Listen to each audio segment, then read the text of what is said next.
Hola, hola, hola, ¿cómo estáis? Buenas tardes, bienvenidos una vez más a una nueva edición de Humanología en tiempos de crisis. Hoy estoy muy contenta de poder dirigirme a todos vosotros porque vamos a tratar un tema que a mí, en lo personal, me encanta. Me encanta porque es uno de esos temas que te cambia la vida. Es uno de esos temas que cuando lo descubres dices, pero ¿cómo podía no saber yo esto?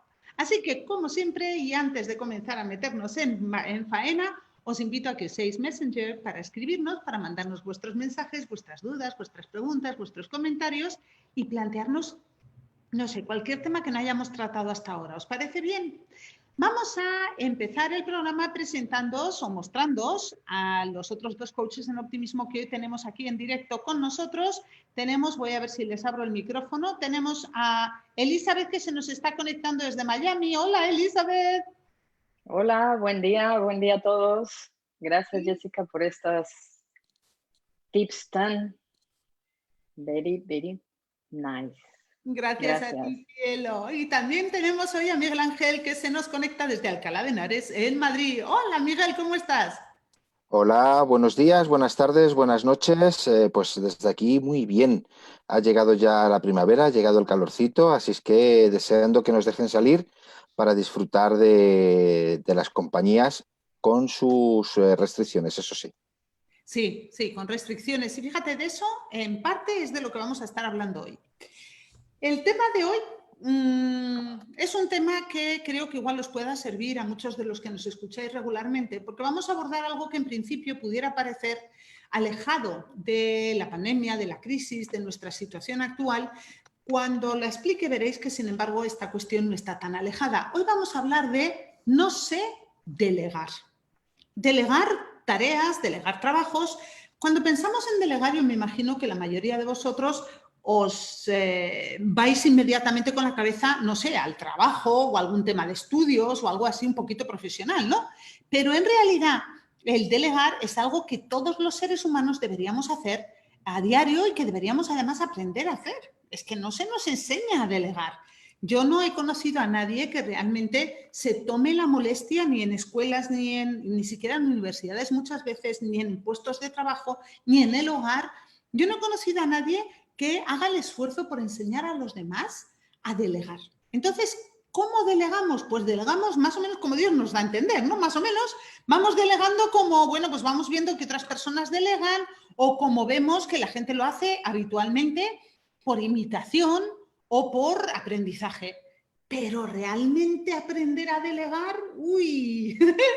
Entonces, claro, en esta situación en la que estamos, en la pandemia, en la que muchos de nosotros de repente nos hemos visto en casa y nos hemos encontrado con que teníamos que hacer un montón de actividades que habitualmente no hacíamos. No sé, pues igual teníamos ayuda doméstica. Claro, en la pandemia no la tenemos y tenemos que empezar a hacer un montón de cosas, como nos contaba Gloria, que la veo que está hoy conectada, que le pasó a ella, que tuvo que empezar a cocinar de repente todos los días, ¿no? Entonces, bueno, pues nos encontramos con que tenemos que hacer un montón de cosas y si estamos en familia, a veces nos puede costar eso de, bueno, pues tú haces esto, tú haces aquello, tú haces lo otro, porque no sabemos cómo delegar.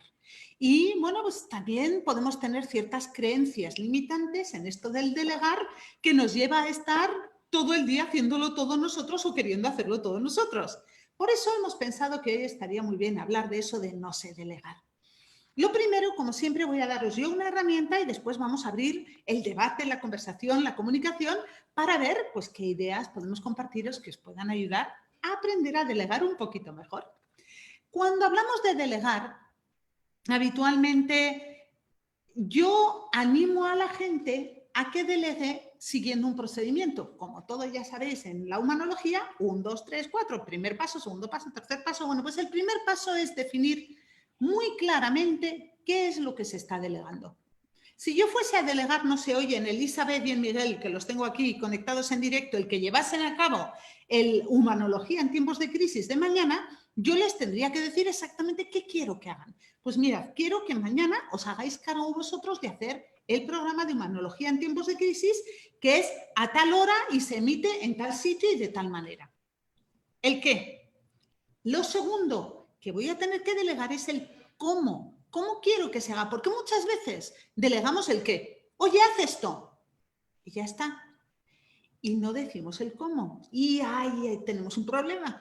Porque cuando esa persona lo hace como Dios le da a entender, pues igual no encaja con lo que nosotros teníamos en la cabeza, con nuestras expectativas o con cómo lo habríamos hecho nosotros, y ahí entramos en conflicto. Entonces, segunda pregunta, ¿cómo? Pues mira, Elizabeth, mira, Miguel, me gustaría que mañana el programa lo hicieseis de esta manera. Os conectáis a través de Zoom en Facebook y luego empezáis a retransmitir, recordando a todo el mundo primero que, bueno, pues tenemos Messenger, que nos pueden plantear sus dudas y sus preguntas y sus comentarios, y luego vosotros dais alguna idea, o sea, explicaría cómo hay que hacerlo.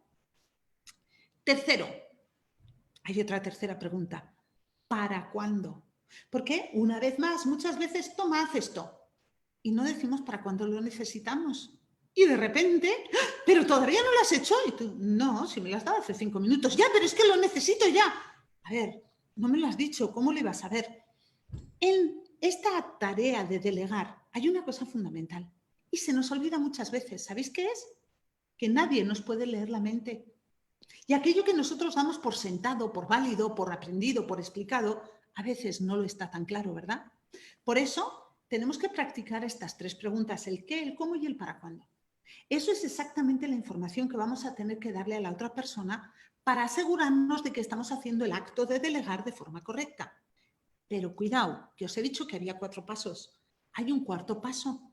Y ese cuarto paso es la comprobación o verificación. Una vez le habéis dicho el qué, el cómo y el para cuándo, yo siempre recomiendo que le digáis, vale, entonces, ¿qué tienes que hacer? ¿Cómo y para cuándo?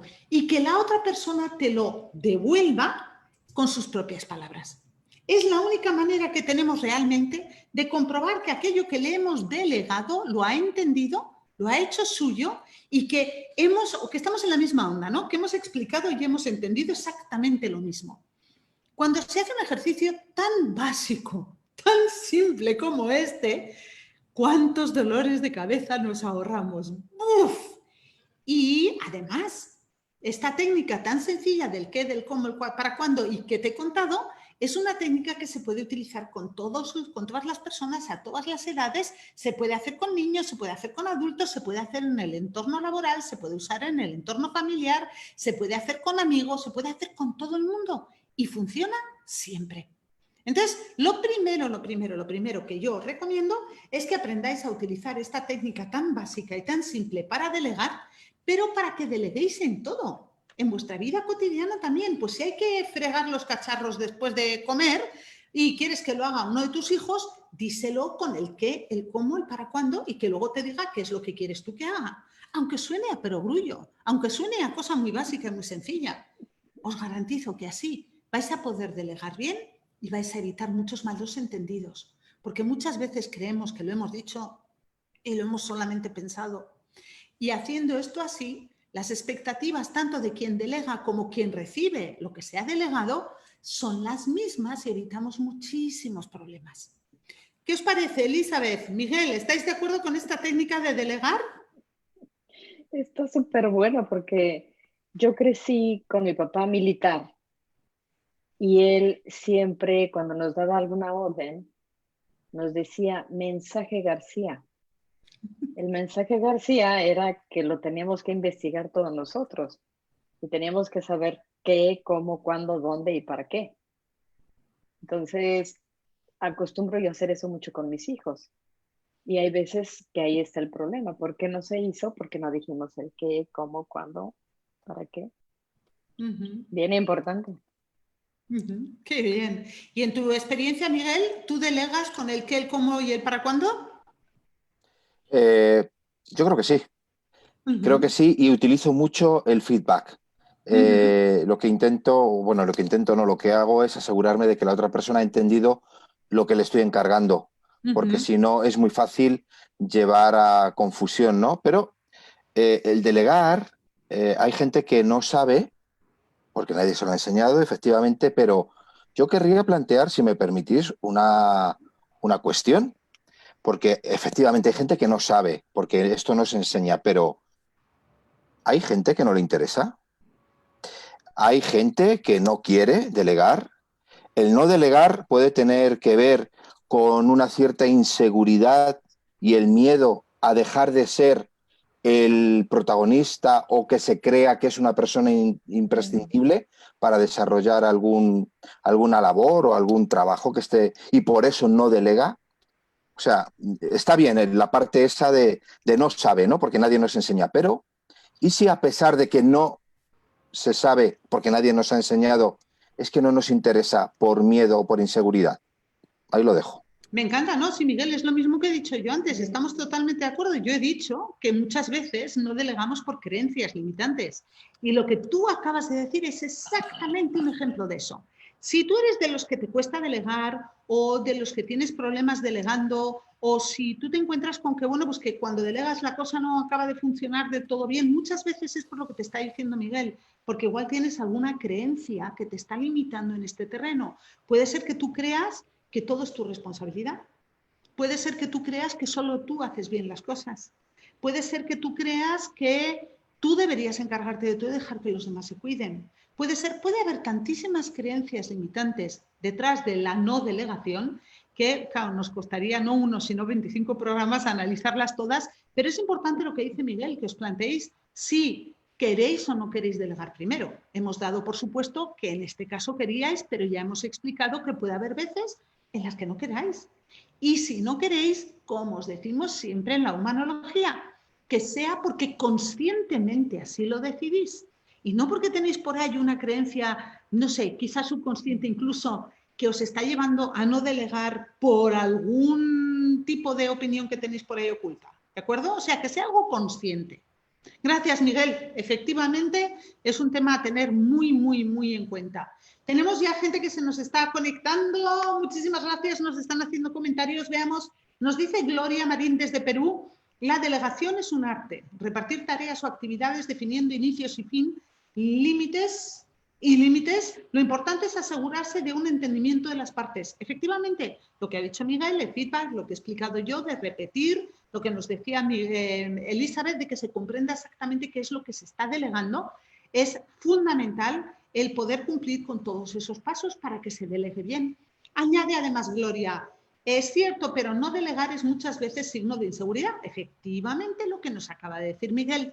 Entonces, cuando nos encontramos con que no estamos delegando, podemos preguntarnos si es porque no sabemos delegar, que ya lo acabamos de abordar y os hemos dado una herramienta para eso, o puede ser porque tenemos una creencia limitante que nos está impidiendo realmente delegar, y ya hemos hablado de eso en otros programas de humanología en tiempos de crisis, cómo manejar esas creencias, pero puede haber también algunas causas como mucho más sencillas, mucho menos profundas que el tengo una creencia que me está limitando o no sé cómo delegar. Perdón. Puede haber, por ejemplo, una percepción de falta de destrezas o de habilidades. Es decir, muchas veces yo tengo que delegar cosas y no las delego porque la persona en quien las debería delegar no está preparada, en mi opinión. Y sí, también es una creencia, pero pues imaginemos, ¿no? Que yo digo, a ver, tengo que mandar a mi hijo a por el pan, pero es que solo tiene 6 añitos, no está preparado para ir a por el pan, es demasiado joven, ¿vale? Y al final, como es muy joven y no está preparado, no delego nada en él y al final estoy yo todo el día haciendo las cosas, no llego siquiera a hacer la cena a tiempo porque estoy todo el día sin parar. Un ejemplo así un poco exagerado, ¿no? Primero, plantéate de verdad si las limitaciones que le estás poniendo a tu hijo son reales o si son las que tú le estás poniendo. ¿De acuerdo? Muchas veces no delegamos en los demás porque también pensamos que la gente no está preparada cuando en realidad es nuestra propia percepción la que nos está limitando en esa delegación. ¿De acuerdo? Y segundo, si realmente la persona no está preparada, la siguiente pregunta sería, ¿y no le podemos preparar? Es decir, si mi hijo de 7 años o 6 años tiene la panadería en la misma calle y no tiene que cruzar calles, yo no le puedo enseñar a que vaya por el pan. Quizá le tenga que acompañar las 2 primeras veces y le tenga que enseñar a hacerlo, pero quizás sí lo pueda empezar a hacer, ¿no? Ahí también entramos en cuál es nuestra percepción y cuál es la limitación real. Tenemos un comentario que nos llega desde México, nos dice la Chulis Valderas, nos dice, mi creencia para no delegar era no puede, solo yo puedo hacerlo. Gracias por compartir, Liz, esa creencia que tú tenías. Además me encanta porque hablas en pasado, chan, chan, chan, ya no la tienes y eso me encanta. Tú creías, nos estás contando, que solamente tú podías hacer las cosas. Me encantaría, si te atreves, si te apetece, que nos contaras un poquito de esa historia. ¿Qué pasó? ¿Cómo cambiaste del solo yo puedo hacer las cosas a realmente eliminar esa creencia y comenzar a delegar? Te dejo un ratito por si quieres o te apetece compartírnoslo. Nos lo puedes escribir así de forma muy limitada y muy escueta para que la gente pueda conocer un poquito la historia. Y me encantaría conocer una historia de primera mano, por eso te invito a que nos la compartas si quieres. Y seguimos con el programa de hoy. El tema de delegar es además una cuestión que a veces nos plantea problemas porque no sabemos muy bien qué delegar, ¿no? Hemos dicho, cuando delegamos hay que decirle a la persona el qué, el cómo y el para cuándo, pero muchas veces decimos, vale, tengo que hacer 50 cosas, pero no sé cuál delegar. ¿Cómo elegís vosotros, Miguel, Elizabeth? ¿Cómo elegís vosotros qué sí vais a delegar de todo lo que tenéis que hacer? Y luego, si me dejáis, os cuento yo cómo lo hago. Primero hacer una lista y ponerle prioridades A, B, C, D. ¿Qué es Entonces, ABC? Explícanos, Elizabeth. ¿Qué es? ¿Cómo yo le establecer las pongo, prioridades? por ejemplo, A, la más importante, B, y así va descendiendo dependiendo de la importancia. Entonces, vale. es bien importante la listita. Yo antes era antilistas. Ahora me he dado cuenta de la importancia que tienen y trato mucho de hacerlo. Entonces, poniendo A, B, C y vamos dando prioridades. Y la importancia, eso que tú dices, de saber que la otra persona también lo puede hacer. Esa manera de delegar, por ejemplo, ahorita que estamos todos en casa, estamos aprendiendo todos a coordinarnos y a delegar tareas. ¿Por qué? Porque antes estaba yo más bien en la casa y los hijos estaban en la escuela o estaban trabajando, Guillermo trabajando. Ahora estamos todos en casa. Entonces hicimos una listita y de hecho lo que hicimos fue hacer una lista de las tareas y después entre todos, cada quien le puso su inicial a la tarea para que pudieran identificarla y después decidimos cuál era la prioridad. Muchas Pero gracias. ahorita es muy buen ejercicio para hacerlo, ¿eh? Ahorita que estamos Sí. todos en casita, encerraditos. Gracias, Elizabeth. Miguel, ¿nos compartes tú? Bueno, pues yo esto de delegar me encanta. Y cuanto más delegue, mejor, porque a más sitios llegas. Lo que sí tienes que darle es la importancia que tiene, ¿no? Y transmitírsela a la persona en la que estás confiando, porque estás confiando en ella. Y le tienes que poner sobre el tapete todo lo que conlleva, ¿no? Las cosas buenas y las cosas malas y sobre todo, dejar claro que tú tienes plena confianza en esta persona y que ella es capaz de llevar a cabo esa tarea, porque de lo contrario ni se me ocurriría el delegar esa tarea, esa función en esta persona.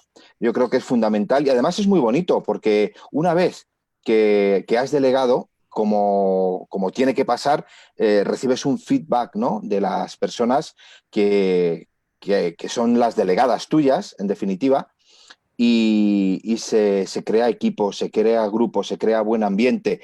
Y lo que sí hay que tener es esa asertividad necesaria para saber decir si hay algo que no te ha gustado, que no se ha hecho como tú esperabas, hacérselo saber, pero de forma delicada, porque de los errores, y de esto nosotros conocemos muchísimo, de estos errores es de donde se produce el aprendizaje, ¿no?, para que no vuelva a suceder y vayamos creciendo todos juntitos, porque se trata de eso, de crear grupo, de crear equipo, que todos sepamos hacer mucho de todas las funciones, porque así abarcamos más. Me encanta, Miguel. Muchísimas gracias a los dos, a Elizabeth y a Miguel. Elizabeth nos habla de la importancia. Al comentario de Elizabeth, si me permites, Eli, me gustaría añadir un segundo parámetro, y es que cuando vamos a establecer las prioridades, yo no solamente mido la importancia, sino que mido además la urgencia. siempre hago una evaluación de la importancia de una tarea y también de la urgencia. Entonces, cuando una tarea es importante y urgente, la hago yo. Si una tarea es urgente, la delego. Si es importante, la delego. Pero las importantes y urgentes las hago yo.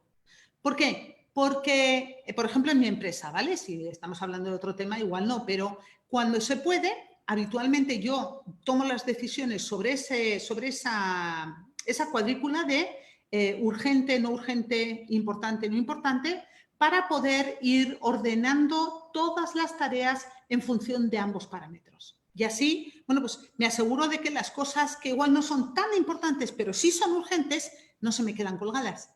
Y bueno, pues ahí juego con los dos, sin más, una idea, ¿vale?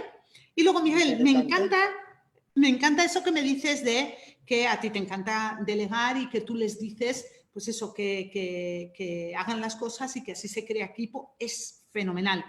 Y ahí, sin más, quiero mencionar una cosa que al hablar tú me has inspirado para que yo dijera, claro, tenemos que tener en cuenta que al delegar, la persona en la que estamos delegando tiene que querer que deleguemos en ellos. O sea, estamos aquí hablando de delegar, pero también hay que preguntar a la otra persona. Y a veces queremos delegar y la otra persona no quiere. Y ahí estamos entrando en una situación muy difícil, porque nosotros pensamos que hemos delegado cuando en realidad la otra persona no quiere hacer esa tarea.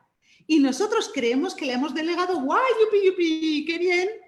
Y 3 días más tarde está sin hacer. No porque la hayamos delegado mal, sino porque esa persona no quería. Y muchas veces ni siquiera preguntamos. O sea, damos por sentado que esa persona tiene que hacer lo que tiene que hacer porque yo lo tengo que delegar.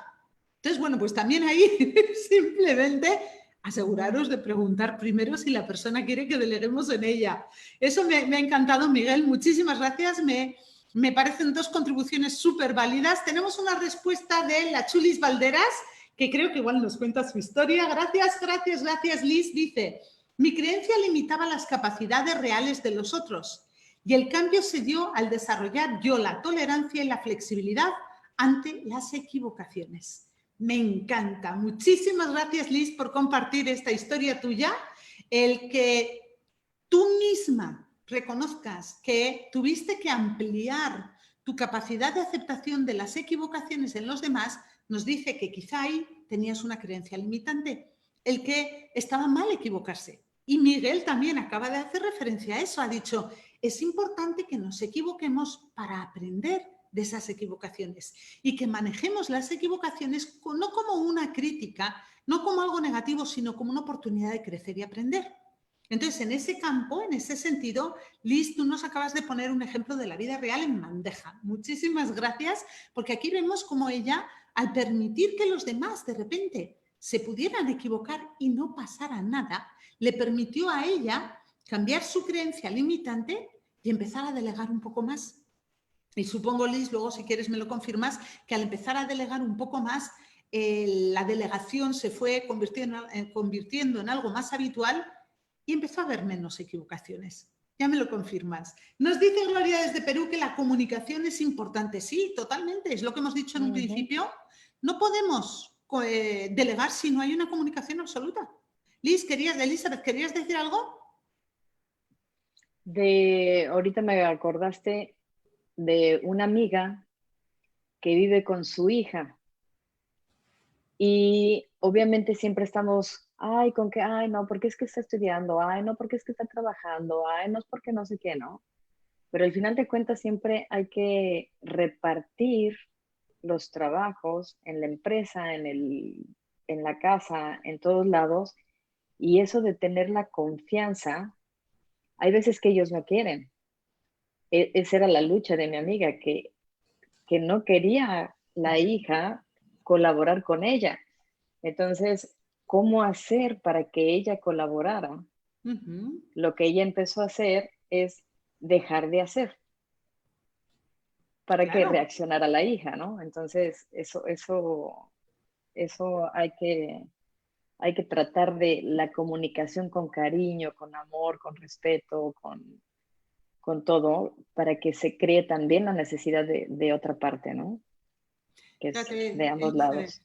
Eso me encanta porque me hace recordar también el caso de una cliente que tuve yo, una mujer de casi 50 años, que no era capaz de abrir una cuenta bancaria que no era capaz de contratar una línea telefónica, no era capaz de hacer nada.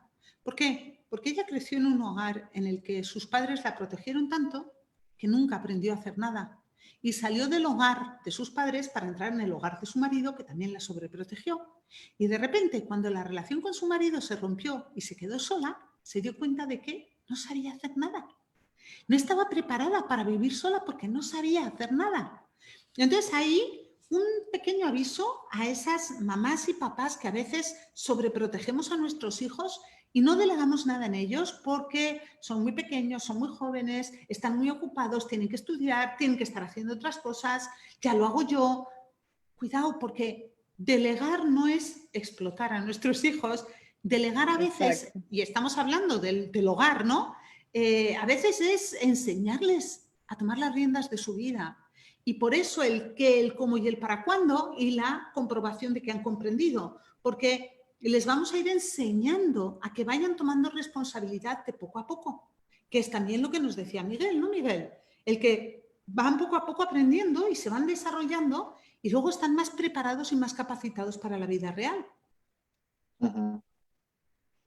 Así es. Y otro matiz, antes de que se nos acabe del todo el tiempo, porque ya nos queda muy poquito, querría señalar que un papel fundamental de un buen líder, de un gran líder, es precisamente ese, el saber delegar. Y como decíamos al principio, es que no se enseña y tiene que salir casi de forma innata. Y no es fácil, no es fácil confiar en alguien proyectos, ¿no? Ciertas operaciones. Así es que eso es clave para ser un gran líder. Y hay que hacerlo notar, yo creo. Gracias, Miguel, efectivamente. Y fíjate que tú estás hablando de proyectos, pero es que en las casas, en los hogares, también tiene que haber líderes. Todo el mundo tiene un momento en su vida en que tiene que ser líder de algo. Entonces todos deberíamos ser líderes en aquello que es lo nuestro. Yo debería ser líder en mi propio instituto y debería ser líder quizá en mi papel de madre en mi casa, mientras mi marido es líder en su trabajo y es líder en su papel de padre en la casa, por ejemplo, ¿no? Cada uno debemos responsabilizarnos de ese liderazgo que nos corresponde por las causas X que sean, pero tenemos que aprender a hacerlo.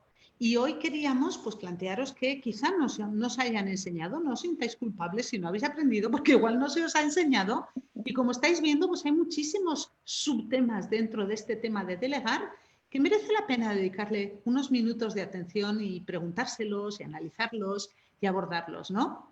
Entonces, bueno, pues yo os animo a todos los que hoy nos estáis escuchando y los que sé que luego nos escucháis en diferido, que no podéis estar aquí en presente, pero que sé que luego os conectáis y escucháis. Yo os animo a que nos compartáis historias, a que nos digáis, bueno, pues cómo os van funcionando las herramientas, cuáles estáis utilizando, cuáles os funcionan mejor, cuáles os funcionan menos mejor. Que nos vayáis contando un poquito qué tal vais creciendo y manejando esta crisis en la que estamos viviendo, con todo lo que os vamos contando día a día. Y repetimos, cualquier tema que no hayamos abordado, mandadnos un mensaje. No os podemos leer la mente todavía, entonces no sabemos si hay algún tema que se nos está quedando en el tintero. Ya sabéis que todos los días intentamos abordar uno diferente y muchos de ellos sí, nos los habéis solicitado vosotros. Otros, bueno, pues han surgido en las conversaciones que tenemos los coaches en optimismo y los humanólogos y temas pues, que creemos, por nuestra experiencia, que pudieran ser interesantes o relevantes. Pero bueno, pues como siempre os invitamos a eso y a que no os quedéis sin pedirnos un tema por no querer ponerlo en público. Recordad que tenéis nuestros mensajes privados y que tenéis nuestro correo electrónico info@instituteofhumanology.com para contactar con nosotros y pedirnos cualquier cosa o comentarnos cualquier cosa. ¿De acuerdo? Ya sabéis que desde el instituto todos los días nos conectamos con vosotros de lunes a sábado y que intentamos apoyaros en la distancia y daros herramientas e ideas. Esperamos que os sirva, nos mandamos mucho cariño todos los días. Miguel, Elizabeth, un día más, un abrazo gigantesco y muchísimas gracias por estar aquí, dedicar vuestro tiempo, vuestro conocimiento y vuestra sabiduría a ayudar al resto de la humanidad con vuestras ideas y vuestras contribuciones. Gracias. Gracias a ti, gracias Buen al día. instituto y gracias a todos los que nos están viendo por estar ahí día a día. Y bueno, que nos vemos, nos vamos viendo por aquí ya somos como una gran familia. Y Y gracias. a delegar. Sí, a delegar. Y gracias a los que también contribuís con vuestros mensajes, como hoy han contribuido Gloria y la Chulis Valderas, por ejemplo. Muchas gracias por seguirnos, apoyarnos y estar ahí. Que tengáis una tarde, una noche, un día maravilloso y nos vemos mañana. ¡Chao! Igualmente. Bye. Adiós.